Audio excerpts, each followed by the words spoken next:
Alhamdulillah rabbil alamin arrahmanir rahim maliki yaumiddin iyyaka na'budu wa iyyaka nasta'in ihdinas siratal mustaqim siratal ladzina an'amta 'alaihim ghairil maghdubi 'alaihim waladdallin.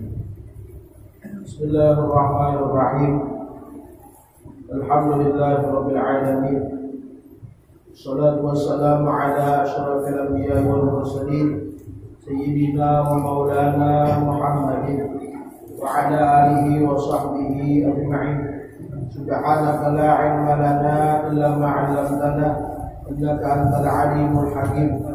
Wa la haula wa la quwwata illa billahil aliyyil 'azim. Rabbi shrah li sadri wa yassir li amri wahlul 'uqdatam min lisani yafqahu qawli. Wasaddid lisani wahdi qalbi bijahin nabi wa sahbi wal ali wa 'indahu mafatihul ghaibi la ya'lamuha illa huwa amma ba'du. Alhamdulillah, marilah bersama-sama kita bersyukur kepada Allah Subhanahu wa taala atas semua nikmat yang Allah berikan kepada kita, terutama nikmat iman dan nikmat Islam. Sehingga dengan nikmat-nikmat itu kita bisa bersama-sama melangkahkan kaki kita ke tempat yang mulia ini dengan tujuan mendekatkan diri kepada Allah Subhanahu wa taala. Semoga apa saja yang kita laksanakan dari berbagai macam amaliyah diterima oleh Allah Subhanahu wa taala. Amin ya rabbal alamin. Hadirin dan hadirat rahimakumullah. Qala al-musannifu hafizahullah taala wa nafa'ana bihi wa bi jami'i ulumihi fid dharain amin. A'dharus salati. Kita ulangi sedikit.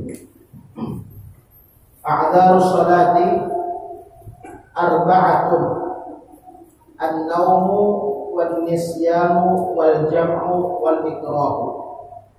A'dharus salati udzur as-salati salat, udzur salat. Arba'atun ada 4. An-nawmu yang pertama tidur, wan-nisyanu dan lupa, wal-jam'u dan menjamak, wal ikrahu dan adanya paksaan. Ya, atau nanti akan dijelaskan oleh beliau satu persatu. Wa ma'na a'dharis salati dan makna udzur salat yaitu annahu la ya'tamu man akhkhara as-salata an waqtiha, bahwasanya tidak berdosa orang yang mengakhirkan sholat an waqtiha dari waktunya, maksudnya sampai keluar waktunya. Bi ayyi udhrin min hadhil a'dzar, dengan udzur yang manapun dari udzur ini. Kita tahu bahwasanya kata udzur kan biasanya digunakan untuk penghalang atau alasan. Udzur, kenapa ada hadir udzur, kenapa ada datang udzur. Jadi di sini kita ulang sedikit yang 2 minggu yang lalu. Di sini ujar sidin bahwasanya udzur salat bukan berarti yang dimaksud adalah udzur untuk meninggalkan salat, bukan ini. Tapi udzur atau sebab-sebab atau alasan yang mana dengan alasan tersebut seseorang tidak berdosa, dia melaksanakan salat keluar dari waktunya. Karena kita tahu bahwasanya di antara hikmah adanya pembatasan waktu sholat kan diantaranya bahwasanya sholat tidak boleh dilakukan di luar selain waktunya. maghrib waktunya dari segini sampai segini, isya sampai dari segini sampai segini, subuh dari ini sampai ini, maghrib asar zuhur asar begitu juga. Artinya seseorang tidak boleh sekehendaknya atau semaunya mengerjakan sholat fardu. Artinya tidak boleh mengerjakan waktu maghrib di waktu isya, mengerjakan sholat maghrib di waktu isya, ataupun sebaliknya sholat zuhur atau sholat asar kerjakan di waktu zuhur, tidak boleh. Tapi, nah di sini ada udzur-udzur, ada sebab-sebab yang mana apabila seseorang melaksanakan sholat di luar waktunya, kurang itu ada dosa. Karena kalau tanpa alasan tidak berdosa. Kurang ada bersubuh, kalau ada alasannya apa? Alasannya kalau mengingkari kewajiban sholat subuh, jelas apa? Jelas keluar dari agama Islam, mengingkari apa? Kewajiban sholat subuh. Orang kada bersubuh, kenapa? Koler. Atau ini bangun orangnya tapi koler. Kalau begitu apa? Pasti disuruh oleh qadhi atau oleh hakim untuk bertaubat. Suruh bertaubat subuh hari kedua kalau sembahyang pulang gitu. Kenapa aja? Koler aja kalau pulang subuh aja. Suruh bertaubat lagi. Terus 3 kali 4 kali, maka kalau pada mau juga ini terus menerus seperti itu, maka dijatuhkan had dari sembahyang apa? Itu dipenggal. Tapi tetap dianggap seorang muslim. Beda kalau orang itu mengingkari kewajiban sholat. Kewajiban sholat jelas keluar dari agama Islam. Nah, kecuali ada sebab-sebab yang tadi, sebab yang 4, tidur, kemudian lupa, kemudian menjamak, dan adanya paksa. Kalau menjamak jelas biar paham. Orang mengerjakan waktu zuhur di jamak takhir ke waktu asar, perjalanan dan paham biar dia. Orang melaksanakan sholat maghrib, sholat isya di waktu maghrib, jamak takdim. Bancak dia menggawi pun jamak. Bagi yang sering melakukan perjalanan. Kemudian kita masuk ke pembahasan an-naum yang tidur. Sebelumnya sudah kita sebutkan penjelasannya. Kita ulang sedikit. Awalan an-naum yang pertama adalah tidur. Yakunu udhran, tidur itu menjadi sebab atau menjadi udzur idza nama qabla dukhulil waqti. Apabila orang itu tidur sebelum masuk waktu salat. Wa amma idza nama ba'da dukhulil waqti, adapun kalau dia tidur setelah masuk waktu salat, fala yu'tabaru udhran, maka tidak dianggap udzur. Kurang melaksanakan salat zuhurnya di waktu asar. Ada orang sembahyang zuhur tapi sudah jam 4. Kenapa sembahyang zuhur jam 4? Karena dia orang tuh ketiduran. Maka dilihat kalau guringnya dari sebelum masuk waktu zuhur, maka dianggap tidurnya tadi udzur. Tapi kalau guringnya setelah masuk waktu zuhur, sekalipun baru sebentar, maka tidurnya tidak dianggap zuhur. Artinya ia mengerjakan sholat zuhur di waktu asar, di luar waktunya itu dosa. Kalau guringnya sebelum masuk waktu zuhur. Nah, misalkan ada orang puasa, bulan puasa biasa malam begadang. Dia kan kita harus udah benar ini, tanpa ada sahur begadang. Besoknya balas dendam, mulai jam 7 guring. Bangun sekalinya jam 3:30. Aduh zuhur nih. Apakah zuhurnya tadi dianggap tidurnya tadi jam tidur? Dianggap tidur. Karena apa? Karena tidurnya sebelum masuk waktu zuhur. Kalau tidurnya setelah masuk waktu zuhur, maka ini menggawi zuhur di waktu asar itu ada dimakan. Tidak dapat tidur tidur. Illa idza kana min 'adatihi, kecuali apabila termasuk kebiasaannya al-qiyamu minan naumi qabla khurujil waqti, bangun dari tidur sebelum keluar waktu. Jadi seharusnya orang kalau masuk waktu sholat dan dia belum sholat, maka harus sholat dulu, hanya boleh guring. Kalau masuk waktu sholat, contoh zuhur. Kalau masuk waktu sholat zuhur, maka seharusnya sholat dulu baru tidur. Apabila ini guring dulu, tidur duluan, baru Apabila ia tidur duluan, artinya sudah masuk zuhur tapi tidur duluan, maka tidurnya jelas tidak ada uzur. Kecuali ada bapaknya guring setelah masuk waktu sholat, kalau ia yakin pasti terbangun. Misalkan dia di situ biasa guring, misalkan datang dari kantor jam 1 guring dulu. Tapi dia yakin pasti terbangun jam 2. Nah, kalau yakin pasti terbangun jam 2, maka ada bapak guring setelah masuk waktu zuhur. Atau pian kada bebas ngarannya, atau pian yakin, atau pian sudah berpesan lawan orang yang pian percaya, misalkan pian berpesan lawan ini atau lawan anak, jarak aku kena jam 2, aku belum berzuhur. Namun sudah berpesan kayak itu, maka guring kada apa-apa. Guring kada apa-apa. Jadi seperti itu. Jadi misalkan ketika masuk waktu sholat, ulangi sekali lagi, ketika masuk waktu sholat harusnya seseorang itu langsung sholat dahulu, hanya guring. Jadi ujar sini kayak apa? Amun guring dahulu. Nah, amun guring dahulu kalau tidur duluan, artinya seandainya orang tersebut sudah biasa seperti itu tidur duluan, tapi yakin pasti bangun karena jam 2 siang atau setengah 2 itu pasti bangun zuhur. Nah, kalau seperti itu kan maka guring dahulu. Sekalipun yang utama adalah zuhur.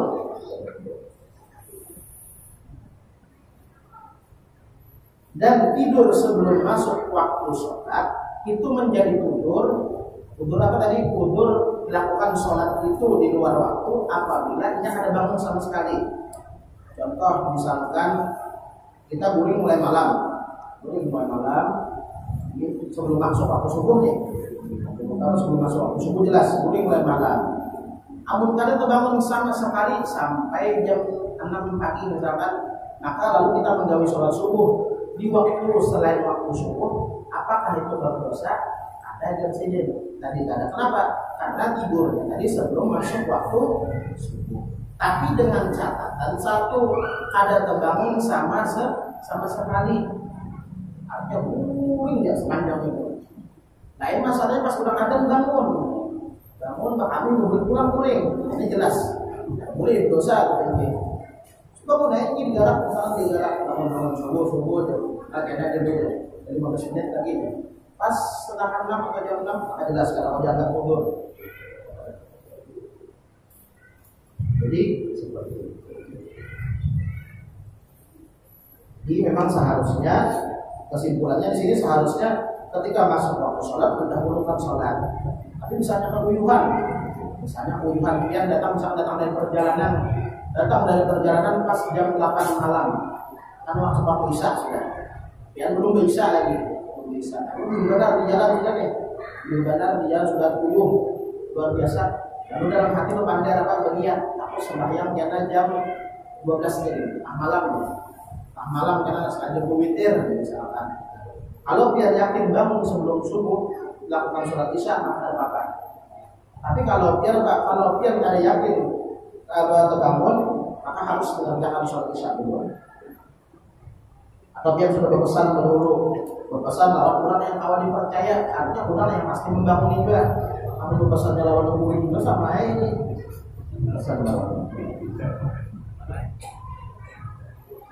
Nah di sini berkaitan lawan hukum begadang di sini. Karena ada sebagian kitab dijelaskan hukum begadang. Kayak apa misalkan hukum orang begadang jadi ini. Jadi jelas ini seandainya orang tersebut tidur guring tengah malam. Kayak apa hukumnya guring tengah malam? Dan dijelaskan di sebagian kitab guring tengah malam. Kalau ini yakin subuh pasti itu bangun tidak apa-apa. Tapi seandainya inya tadi ada yakin kita bangun subuh, atau dia yakin pasti kebablasan bakal begadang. Kalau guring dan malam. Tapi kalau orang yang biasa begadang semalaman, karena guring masuk subuh apa? Dia pasti subuh ya kalau ini. Yang masalah itu begadang, habis itu jam 3 guring. Jadi di situ ada kaitannya antara hukum begadang, hukum tidur tengah malam, gantung apa? Jadi kata ulama kalau tidurnya itu kalau dia tidur tengah malam atau tidur larut malam, itu yakin bahwasanya dia pasti bangun subuh, akan tidur tengah malam atau tidur telat tidak masalah tidak ulama. Sekalipun yang afdal tetap tidur cepat. Tapi seandainya yakin pasti kebablasan ataupun kada yakin terbangun subuh, maka kada boleh begadang. Kemudian wa yusannu iqadu man nama qabla dukhulil waqti, dan disunahkan membangunkan orang yang tidur sebelum waktu. Ada orang sebelum masuk waktu sholat sudah guring. Misalkan kita di rumah melihat keluarga di rumah ini jam 10 pagi sudah guring. Pas masuk waktu zuhur misalkan, atau sudah jam 2 misalkan atau setengah 2, maka sunnah kita bangunkan. Kita sunnah bangunkan. Karena apa aja Pak? Karena ada wajib kita bangun. Kenapa ada wajib? Karena tidurnya tadi bisa dianggap udzur. Seandainya apa? Seandainya sholatnya kebablasan waktu asar. Kenapa? Karena sholatnya tidurnya tadi dimulai atau startnya dari sebelum masuk waktu zuhur. Tapi kalau di rumah kita ada keluarga yang tidur setelah masuk waktu, kita misalkan di sana atau di keluarga di rumah jam 12 atau setengah 1 ini hanya guring, maka jam 2 sebelum asar wajib digarap. Di sini dikatakan sidin wa yajibu iqadu man nama ba'da dukhulil waqti, dan wajib membangunkan orang yang tidur setelah masuk waktu. Jadi misalkan di rumah kita ada keluarga yang tidur setelah masuk waktu, anggap misalkan jam setengah 2 siang, jam 1 siang yang murid, jam 2 atau sebelum asar sekiranya cukup sholat asar wajib kita bangun. Wajib bagi kita bangun. Kalau yang pertama tadi kan wajib, yang ini wajib sudah. Karena kan setiap orang itu perintah sholat atau bahasa fikihnya itu khitab. Setiap manusia itu kena khitab sembahyang. Artinya karena tujuan perintah sembahyang itu kapan? Setiap kali orang adzan. Ini nah kita apa wajib sholat isya? Belum masuk waktunya. Ya, sudah adzan masing-masing orang itu kenapa? Karena tuntutan dari Allah Taala. Nah, jadi itu kalau orang tidur setelah masuk waktu, otomatis dia tidur setelah adanya tuntutan. Itu masalah. Yang kedua, termasuk udzur atau sebab seseorang itu alasan atau udzur lah, paling udzur yang mana dengan udzur tersebut seseorang tidak berdosa, sholat di luar waktu sholat tersebut adalah anisyan, lupa. Alasan atau udzur yang kedua adalah lupa. Yang udhuran, lupa itu menjadi udzur idza kana sababu, apabila penyebab lupa tersebut adalah amran mubahan, urusan yang diperbolehkan atau yang mubah secara syariat. Wa amma idza kana makruhan, dan adapun apabila urusan atau masalah tersebut adalah sesuatu yang dimakruhkan oleh syariat, atau haraman atau bahkan yang diharamkan, pada yu'dzar, maka tidak bisa dijadikan udzur. Jadi terkadang orang meninggalkan sembahyang karena lupa. Maka lihat dulu lupanya itu karena apa. Kalau lupanya itu penyebab lupanya adalah sesuatu yang mubah, dicontohkan oleh ulama dalam kitab lain, mubah itu kayak membaca kitab, orang kasihkan belajar. Ada sebagian ulama ada sekalian siapa ada salah satu syekh berkata salah pendiri ilmu atau yang sebelumnya dan membaca sidin itu kalau sudah baca kitab itu kayak apa namanya kayak dengan waktu lagi. Maka ada salah sidin itu pernah membaca entah itu Kiai Hamid Pasuruan apa Kiai Hasyim Asy'ari masuk ke dalam kamar belajar sidin baca kitab itu dia tahu seminggu pada guring di buka kitabnya. Seminggu pada guring, seminggu pada bergerak, ada makan, ada sembahyang. Kayak sudah hilang kesadarannya tuh. Pas dimasuki pas bingung keluar dari kenapa sih dia keluar dari kamar belajar sendiri seminggu tidak anak. Soalnya dijapai hanya sadar. Jadi jam sini tahu seberapa lama sudah kok kayak ini seminggu sudah dia jahitnya. Kalau sudah seminggu. Jadi kalau sudah pegang kitab pegang apa lagi dari kitab hadis atau tafsir sudah ada apa? Hilang sudah perasaan manusia ini ibaratnya yang sekitar ini sudah ada lagi. Bukan salah kalau ada Kiai Hasyim Asy'ari atau Kiai Hamid Pasuruan. Jadi orang yang kalau penyebab jadi otomatis kan lupa sholatnya kenapa?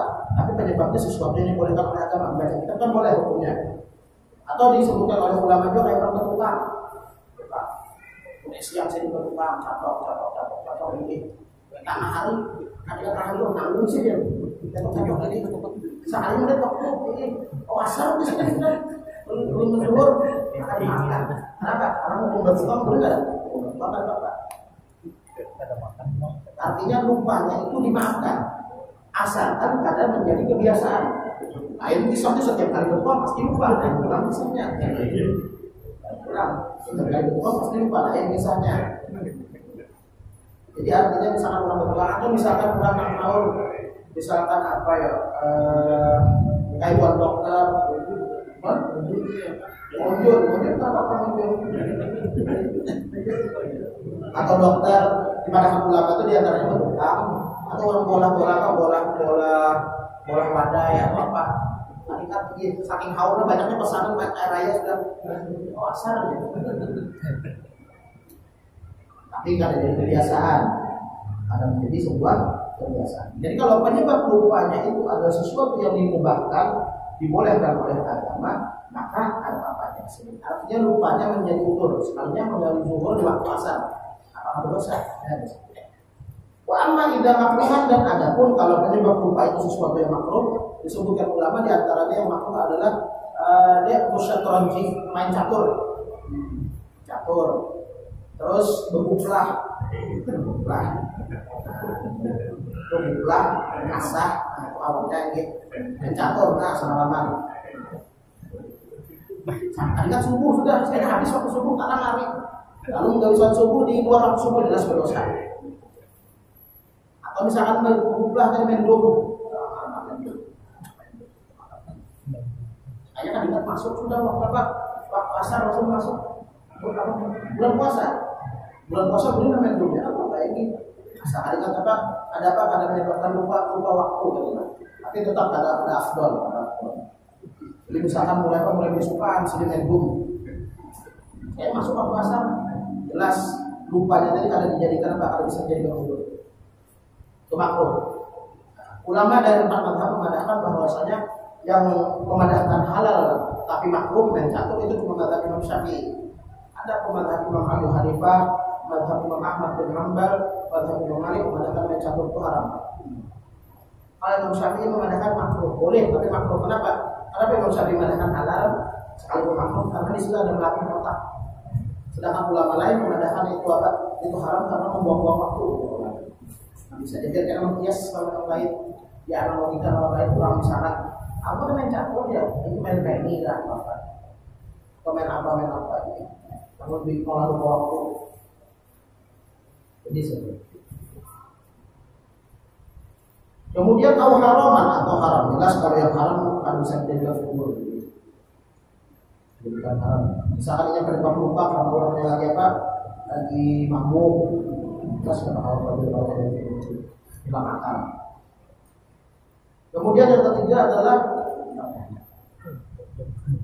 jam ini matinya.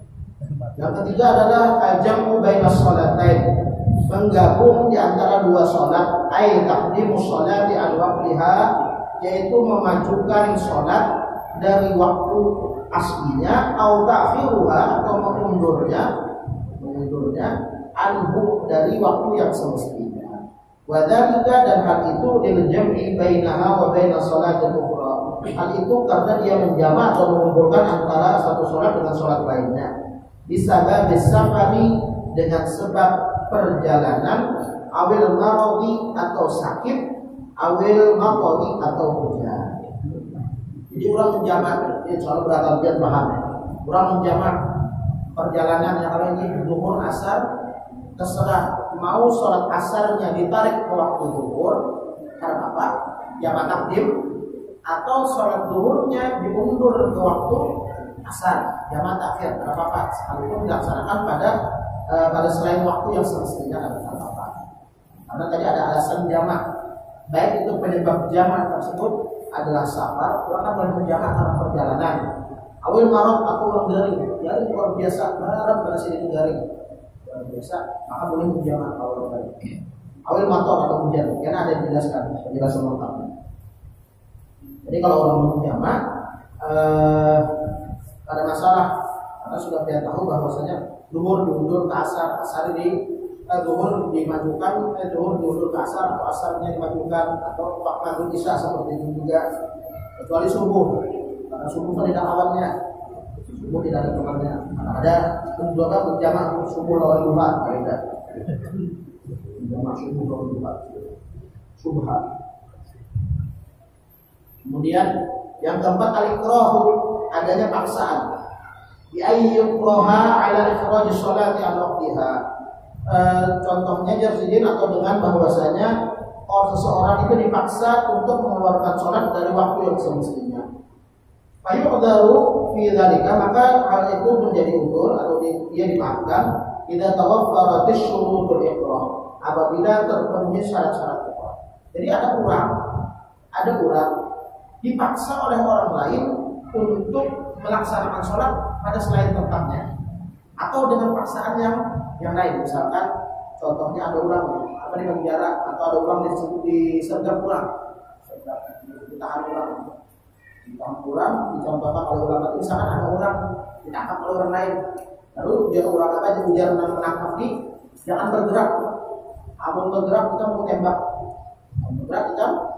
sampai habis waktu zuhur masuk asar. Otomatis kan kalau sembahyang zuhur tadi, kenapa jangan ada sembahyang zuhur? Karena ada paksaan tadi, kalau bergerak, seandainya bergerak maka ditembak. Nah itu karena mengerjakan zuhur di waktu asar itu karena makan, karena adanya paksaan.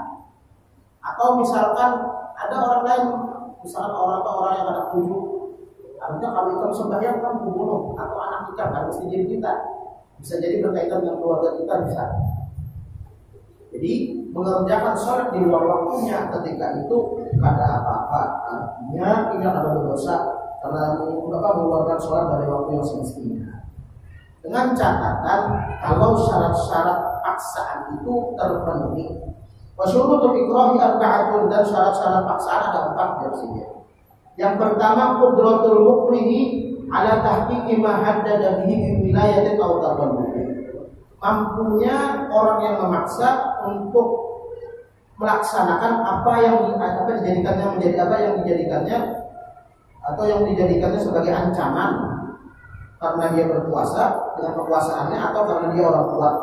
Jadi syarat yang pertama yang memaksa itu harus bahwa merealisasikan paksaannya tadi atau merealisasikan ancamannya tadi. Misalkan ada orang dipaksa, kamu kalau sembahyang bunuhnya. Kalau jadikan karena ini misalkan raja yang memaksa itu, atau yang memaksa ini seorang penguasa, dia kan kamu merealisasikan, maka itu syarat itu terpenuhi. Atau misalkan ini ini gagal pada seorang, takut preman atau jagoan mungkin. Lain halnya kalau yang memaksa itu anak-anak. Dia jangan sembahyang, kemudian sembahyang membunuhnya. Makanya kan gigit kan? Ada kabar dulu kan? Kalau dulu kita aku dipaksa jadi dan sembahyang itu ada berlaku. Atau misalkan yang memaksa beginian seorang kaum melawan, lain masalah. Jadi artinya apa? Yang memaksa ini punya kemampuan untuk merealisasikan ancamannya tadi.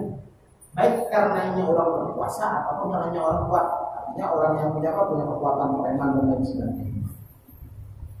Beda halnya kalau misalnya maksudnya anak kecil yang dipaksa orang tua, kalau melawan.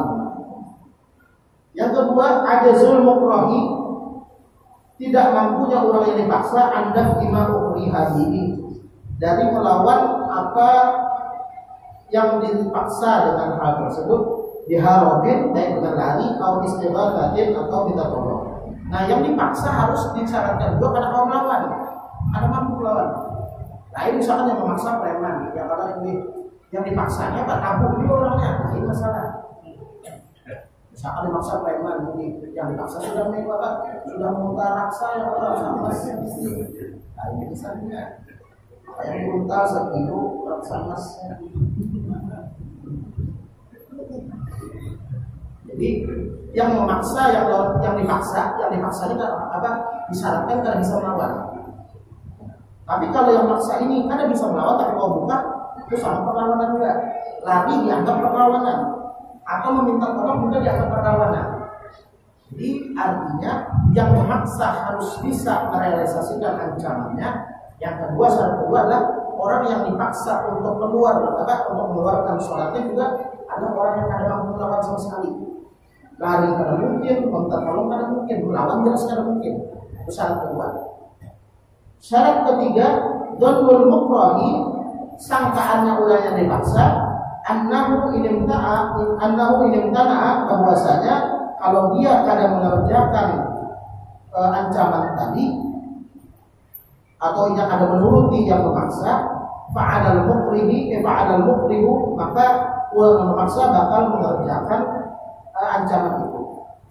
Jadi orang yang dipaksa itu juga harus punya sangkaan kuat bahwasanya kalau ia sembahyang pasti dibunuh, kalau ia bergerak pasti dibunuh. Lain halnya kalau memaksanya, kalau kedua jadi kegayaan dia aja, itu lain. Jadi kan dianggap karena pemaksaan itu ada dianggap. Jadi ulangi, syarat yang pertama tadi yang memaksa harus mampu, baik punya penguasa atau orang kuat. Syarat yang kedua yang dipaksa untuk meninggalkan sholat tadi adalah kurang yang kadang mampu melawan pada bisa, lari kadang mungkin, kita tolong kadang lawan. Yang ketiga lagi, kurang yang dipaksa itu harus apa? Harus mempunyai sangkaan kalau aku pada menurutinya bakal dibunuh. Lain halnya kalau apa? Kalau misalnya jadi baik-baikan dia, kalau bercanda cuma bercanda. Lain halnya kalau bercanda, ada kalau dianggap pemaksaan, sekalipun tanpa keluarnya meyakinkan. Ada dua tempat yang harus punya sangkaan kuat. Yang kelima, yang keempat, syarat yang keempat yang terakhir, ada takuna hunaka qarinatu ikhtiyari, bahwasanya di sana tidak ada tanda-tanda ikhtiar atau keridhaan. Kurang dipaksa ini kadang menunjukkan tanda bahwasanya dia ridho mengeluarkan sholat dari waktunya. Misalnya kalau ujar orang si A ancam si B, ujar si A jangan bergerak atau jangan sembahyang dulu di waktunya. Kalau ada kan pembunuhnya. Lalu si B ini apa? Si B ini melawan pada awal karena halat si A lebih hebat. Terus minta tolong pada awal dari ke awal. Yang terus gue menyangka bahwasanya si B si A yang memaksa ini bakal melaksanakan ancamannya. Kalau dia sembahyang.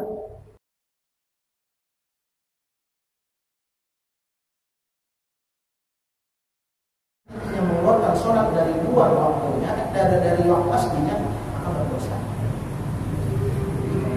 Ya Allah, biasanya sudah harus sembahyang misalnya. Dan ini berlaku dalam setiap permasalahan. Contohnya kayak Sayyidina Ammar bin Yasir. Sayyidina Ammar bin Yasir sahabat Nabi itu dipaksa untuk mengucapkan kalimat kafir. Kalimat kafir, disuruh berkafir, mengucapkan kalimat kufur. Nah, di situ Sidin mengucapkan kalimat kufur. Tapi Sidin tidak dianggap kafir. Kenapa? Ucapan tadi itu ada dianggap secara syariat. Kenapa? Karena adanya keterpaksaan dan terpenuhinya 4 syarat ini. Kenapa terpenuhi? Karena yang pertama, orang yang memaksa si kafir adalah orang kafir Quraisy yang kuat waktu itu. Buktinya apa? Sebelum Sayyidina Ammar bin Yasir, Mama Sidin dijarang, Abah Sidin dijarang, Dinsan Sidin dijarang, Mengkar dijarang, direbus. Jadi Abah Sidin, Mama Sidin, saudara Sidin direbus sebenarnya. Otomatis pas saudara Sidin kan bukan dua Sidin, dia sudah direbus ini. Akhirnya mengucapkan kalimat kafir. Ketika Sidin mengucapkan kalimat kafir, lalu sahabat ini gempar, Madinah gempar. Lalu dia mengadu kepada Rasulullah, ujar Rasulullah, ada apa? Lalu turun ayat yang apa? Illa wa qalbuhu mutmainnun bil iman. Ayat ini. Nah, jadi dimaafkan dalam banyak masalah dimaafkan. Kalau ada keterpaksaan dalam banyak masalah dimaafkan. Kalau kamu suruh misalkan disuruh mencicipi khamar dimaafkan. Tapi lain dalam masalah membunuh orang. Kalau kita ada membunuhnya, maka kita membunuh. Itu kalau boleh. Kalau kita membunuh orang, si A dipaksa untuk membunuh orang lain. Kalau si A ini karena membunuh orang lain, maka dia bakal dibunuh oleh si B. Si A tidak boleh membunuh itu, karena sama dengan dia mengedepankan yang lain. Dan juga sama juga karena kalau dia membunuh orang lain tersebut, maka akan berlaku padanya hukum qisas. Jadi artinya dalam permasalahan membunuh, dalam permasalahan zina itu ada istilahnya unsur keterpaksaan. Justru kita lakukan. Jadi misalkan ada orang mengatakan ya berzina sana ujian Mas Anu ada yang berzina sudah diusiakan dunianya atau lakiannya ya. Pun tadi kan membunuh ya. Jadi tidak pas terjauh orang tersebut dengan alasan keterpaksaan tidak mungkin. Karena kalau ada rasa ada mungkin hal itu terjadi.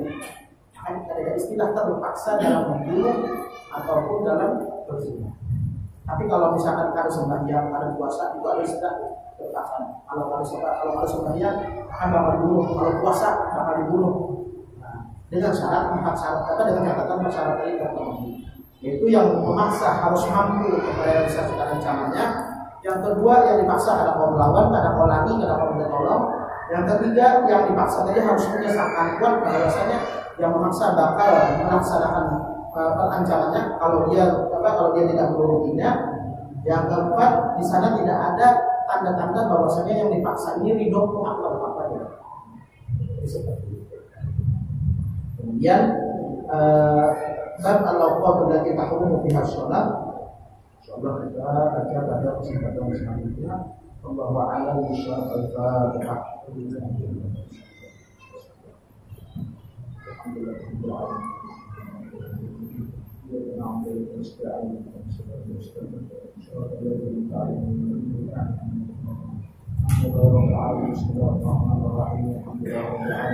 اللهم صل وسلم على سيدنا محمد وعلى اله وصحبه اجمعين واعطنا يا كريم واعطنا يا رحيم واعطنا يا رحمن الراحمين اللهم اعطنا بالصبر واعطنا بالعلم وزيدنا بالحكمه واعطنا بالتقوى وجنبنا بالعافيه يا رب العالمين وصلى الله على سيدنا محمد وعلى اله وصحبه وسلم والحمد لله رب العالمين.